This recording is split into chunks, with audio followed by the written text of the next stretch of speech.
Now, the Israeli government is considering extending an emergency law that delays the age military reservists can retire from the service. Now, that's as a committee is discussing making conscription mandatory for ultra-Orthodox religious students.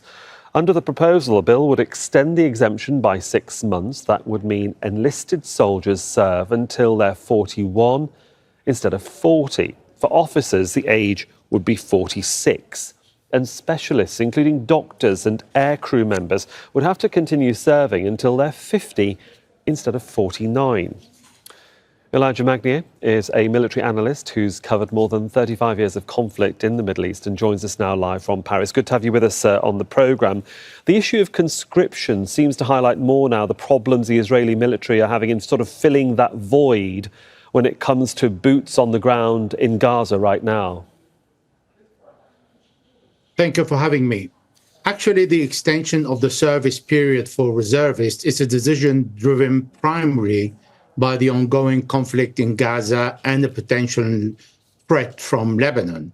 The Israeli army needs more experienced soldiers and officers to sustain this kind of operation effectiveness, even if these very experienced soldiers and officers are confronted with a new way of urban warfare that they have not been used to, and the decision of the Palestinian resistance to fight back. So we have seen significant casualties among the Israelis, and this is why the experienced personnel is always preferable in this high-stress, complex combat environment. Yeah, I mean, the extension of the sort of conscription law means that those that have to serve another year added on to that. And then there's those that were supposed to serve. They seem to have a get-out-of-jail card and won't be serving. This is going to cause friction amongst the Israeli diaspora and public, isn't it? That some have to serve and some don't. Indeed, the Yair Golan, the Labour Party leader, said everybody should contribute to the military service and they should not be people who are exempt from the service like the Haredi ultra-Orthodox. This is putting a lot of pressure on the Israeli society because this shared burden is really not shared.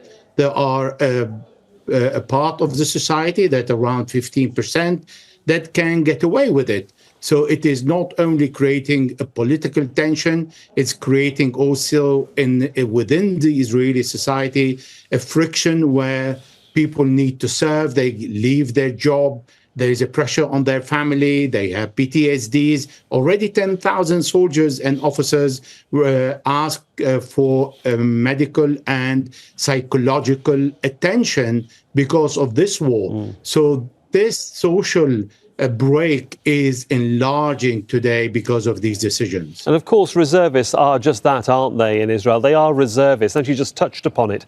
They do have a life beyond the military, and that there is a personal and professional cost to this for those Israelis who feel that they've done their time in the military and don't really want to go back in again.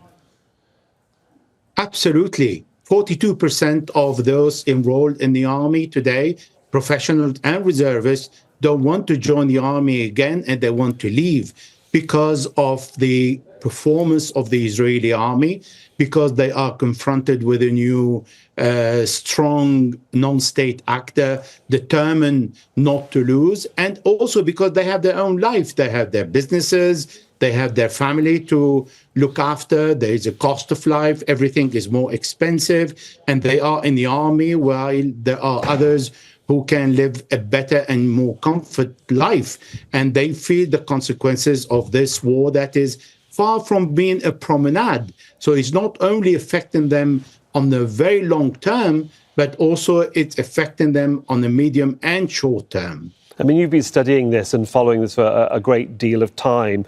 How do you think sort of the pandering to the right wing or the orthodox elements of society is going to impact on the Knesset and on the larger political makeup of what we see is the Israeli government right now?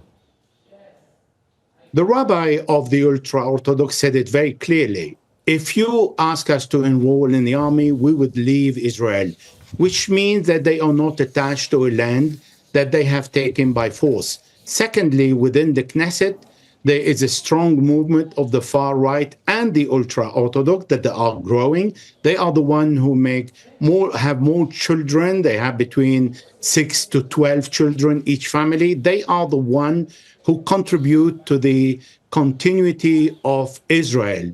Without these, Israel will fall apart, in particular when there is a lack of security that the Palestinian resistance has imposed since the 7th of October. This is why inside the Knesset and the government, to look after their needs and to make sure that they are not enrolled in the army, this is the priority of the Prime Minister today. It's really good to get your insight. Thank you very much for joining us, Elijah Magnier there from Paris. Thank you. Pleasure. Make sure to subscribe to our channel to get the latest news from Al Jazeera.